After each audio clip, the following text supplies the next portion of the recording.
Hello दोस्तों, मैं दीपक स्वागत करता हूँ आपके अपने यूट्यूब चैनल जय हिंद भाई दीपक सर पे। दोस्तों, जैसा कि मैंने आपको गंगा नदी का संपूर्ण वीडियो दे दिया था, उसके बाद बारी आती है किसकी? यमुना नदी तंत्र की। यमुना के बाद ब्रह्मपुत्र आएगी, उसके बाद सिंधु आएगी, उसके बाद अरब सागर में गिरने वाली नदियां, उसके बाद बंगाल की खाड़ी में गिरने वाली नदियां। इन सभी नदियों को एक एक को बहुत ही बाखूबी तरीके से, बहुत ही अच्छे तरीके से आपको विथ स्ट्रक्चर बताऊंगा। तो आप क्या करेंगे, इस वीडियो को लास्ट तक देखेंगे, चैनल को सब्सक्राइब करेंगे अगर नए होंगे तो, और लाइक करेंगे, अपने दोस्तों के साथ शेयर भी करेंगे। ठीक, तो यमुना नदी देखा जाए तो सबसे बड़ी है किसकी? गंगा की सहायक नदी। तो लेकिन इस यमुना नदी का जो उद्गम होता है कहाँ से होता है, साथ साथ इसके सहायक नदियां कौन कौन सी हैं, इस जो सहायक नदियां हैं इनका उद्गम कहाँ से होता है, और यह गंगा नदी में कहाँ से मिलती है, इस सभी टॉपिकों को इसमें बहुत ही बाखूबी तरीके से विथ स्ट्रक्चर आपको बताया जाएगा। ठीक, तो देखा जाए अब यमुना नदी का उद्गम कहाँ से होता है, तो सभी को पता है कि यमुनोत्तरी हिमानी से, उत्तराखंड में यमुनोत्तरी हिमानी से ही क्या होता है, इस यमुना नदी का उद्गम होता है। तो इस स्ट्रक्चर को आप समझिए, साथ साथ कॉपी निकालिए और उसको लिखना भी शुरू कर दीजिए। ठीक, तो मैं यहाँ बना रहा हूँ उत्तराखंड। क्या रहा? उत्तराखंड। उत्तराखंड में एक यही है बंदर पूछ की पहाड़ी। क्या? बंदर पूछ की ये क्या है? पहाड़ी है। तो इस बंदर पूछ की पहाड़ी में एक हिमानी स्थित है, बर्फ का एक बहुत बड़ा चट्टान स्थित है, जिसको कहते हैं यमुनोत्री। क्या कहते हैं? यमुनोत्री कहते हैं। ठीक, इस यमुनोत्री हिमानी से क्या होता है? यमुनोत्री हिमानी से ही आपका यमुना नदी का उद्गम होता है। ठीक, और उद्गम होते होते ये जाके आपके यहाँ से आ रही है आपकी गंगा, और गंगा में जाके यह मिल जाती है। मैं एक और बना दे रहा हूँ ऐसे। ये क्या है आपका? ये आपका यमुना नदी है। ठीक, ये आपकी क्या है? गंगा नदी है, और यहीं पे आके इलाहाबाद में से यह मिल जाती है। ठीक, तो जो नदी यहाँ निकली हुई है इसका नाम क्या है? यमुना नदी। क्या नाम है? यमुना नदी। ठीक, अब यमुना नदी का जो उद्गम है आपको पता चल गया। यमुना नदी का उद्गम कहाँ से हुआ? तो बंदर पूछ की पहाड़ी से। यमुनोत्री हिमानी वहां पे है, यमुनोत्री हिमानी से क्या हो रहा है? इसका उद्गम हो रहा है, जो कहाँ पे है? आपके उत्तराखंड में ही है। वहां से जैसे ही थोड़ी दूर यहाँ आगे बढ़ी, इससे सबसे पहले एक सहायक नदी मिली, जिसको कहते हैं टोंस नदी। टोंस नदी इसी हिमालय से निकलने वाली एक नदी है, आके इसमें मिल जाती है। ठीक, इसको कहते हैं टोंस नदी। क्या कहते हैं? टोंस नदी। टोंस नदी एक ऐसी नदी है जो यमुना में सबसे पहले मिलती है। ठीक, इसका जो उद्गम हुआ है यह भी उत्तराखंड के एक क्या है? मैसूर श्रेणी है। मैसूर श्रेणी से क्या होता है? मैसूर श्रेणी से नहीं, मैसूरी श्रेणी से, मैसूरी श्रेणी से क्या होता है? उसका उद्गम होता है। यह होगी टोंस नदी। टोंस नदी के बाद इससे एक नदी और मिलती है, जिसको कहते हैं यहाँ से आके उत्तर प्रदेश के सहारनपुर जिले से। कहां से? सहारनपुर जिले से यह आके मिलती है, जिसे कहते हैं हिंडन नदी। क्या कहते हैं? हिंडन नदी। हिंडन नदी के बाद देखा जाए, हिंडन नदी आके इससे बल्लभगढ़ में, कहां पे? बल्लभगढ़ में इससे आके मिल जाती है। ठीक, तो इसका उद्गम कहां से हुआ है? यमुनोत्री हिमानी से हुआ है। सबसे पहले इससे कौन मिलती है? तो आपकी टोंस नदी मिलती है, जो कि मैसूर श्रेणी से निकलती है उत्तराखंड के। उसके बाद सहारनपुर जिले से इससे मिलती है कौन सी? हिंडन नदी। उसके बाद आपकी दो नदियां, एक का नाम है बनास। क्या नाम है? एक का नाम है बनास, एक का नाम है चंबल। क्या नाम है?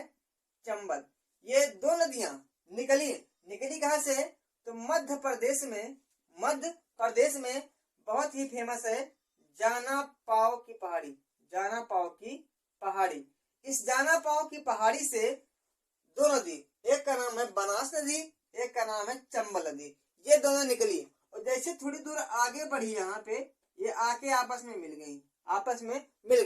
अब बन गया पर्याय, लेकिन इसका कोई विशेष नाम है नहीं। तो विशेष नाम नहीं है, लेकिन गहराई जिसकी ज्यादा होगी उसी के नाम से आगे नदी बहेगी। तो चंबल की गहराई ज्यादा है, और आगे या चंबल के नाम से ही आगे या बही। क्या?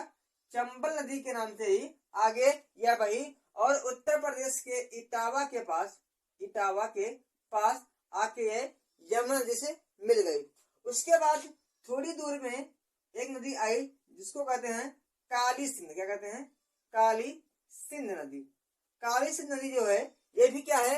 यमुना की एक सहायक नदी है जो कि विंध्याचल पर्वत से निकलती। कहां से? ये मध्य प्रदेश के विंध्य पहाड़ियों से निकलती है और जाके इस इटावा के थोड़ी दूर बाद किससे मिल जाती है? यमुना से मिल जाती है। उसके बाद एक नदी और आती है दुनदियों, इससे कहते हैं धसान। क्या कहते हैं? इसको कहते हैं धसान नदी। और उसके बगल से आती है कि आपकी बेतवा। क्या आती है? बेतवा नदी और धसान नदी, ये दोनों भी आगे बढ़ती हैं और आपस में इनकी धारा क्या होती है? मिल जाती है और प्रयाग का निर्माण होता है। लेकिन इस प्रयाग का भी कोई नाम दिया नहीं गया है। और आगे चल के इसे गंगा नदी मिला दिया जाता है और यह हमीरपुर जिले के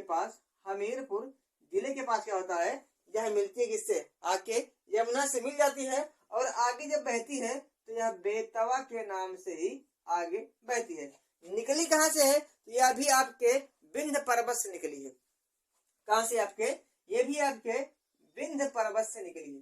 विंध्य पर्वत से अभी निकली है मध्य प्रदेश की। ठीक, उसके बाद इससे एक नदी और आई है और आके यही चुपके से इलाहाबाद के करीब से मिल गई है। इसको कहते हैं केन नदी। क्या कहते हैं? केन नदी। और केन नदी निकली कहां से है? मध्य प्रदेश के कैमूर की पहाड़ी से यह निकली है और इलाहाबाद के समीप जाके यमुना से मिल गई है। उसके बाद यह आ रही है आपकी गंगा आ रही है और जाके प्रयागराज में या इलाहाबाद में प्रयागराज में क्या होता है? यह यमुना नदी में जो यमुना नदी है जाके गंगा में मिल जाती है। और इस प्रकार इस यमुना को कहते हैं क्या? गंगा की सहायक नदी। एक बार पूरा स्ट्रक्चर समझिए।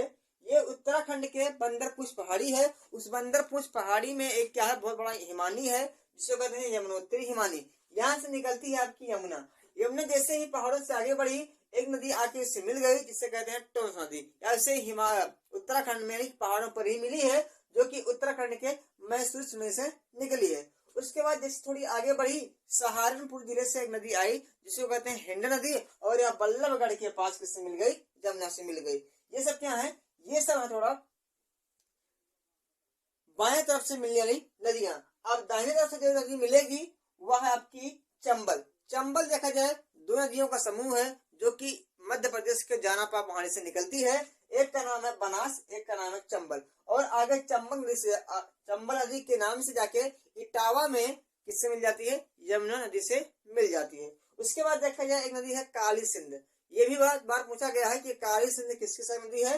तो आपकी यहाँ यमुना की सहायक नदी है जो कि विंध्य पर्वत जो कि मध्य प्रदेश में है वहां से निकलती है और इस हमीरपुर और इटावा के बीच में जाके किससे मिल जाती है? यमुना से मिल जाती है। उसके बाद फिर नदियां, एक बेतवा फेमस है तो एक धसान नदी की धारा क्या है? बहुत छोटी है और एक बेतवा। ये दोनों आगे बढ़ी और बेतवा के नाम से जाके हमीरपुर जिले में किससे मिल गई? आपके यमुना से मिल गई। उसके बाद देखा जाए एक नदी और है कैमूर नदी। कैमूर की पहाड़ी से निकलती है जिसका नाम है केन नदी। ऐसा पूछा जाता है कि गंगा की सबसे अंतिम सहायक नदी कौन सी है? तो केन नदी है। कहां से निकली है? तो कैमूर की पहाड़ियों से और ये जाके अंत में गंगा से प्रयागराज में मिल जाती है और गंगा की धारा में समाहित हो जाती है। इस प्रकार क्या रहा? यह आपके यमुना नदी का एक छोटा सा स्ट्रक्चर रहा। मुझे उम्मीद है आपसे इसको आप समझ गए होंगे। जब समझ गए होंगे तो इसको आप नोट डाउन करेंगे या फिर स्क्रीनशॉट ले लेंगे और वीडियो को पूरा बंद कर देंगे। मिलेंगे आप किसी नेक्स्ट नदी के साथ। आज के लिए इतना काफी। जय हिंद, जय भारत।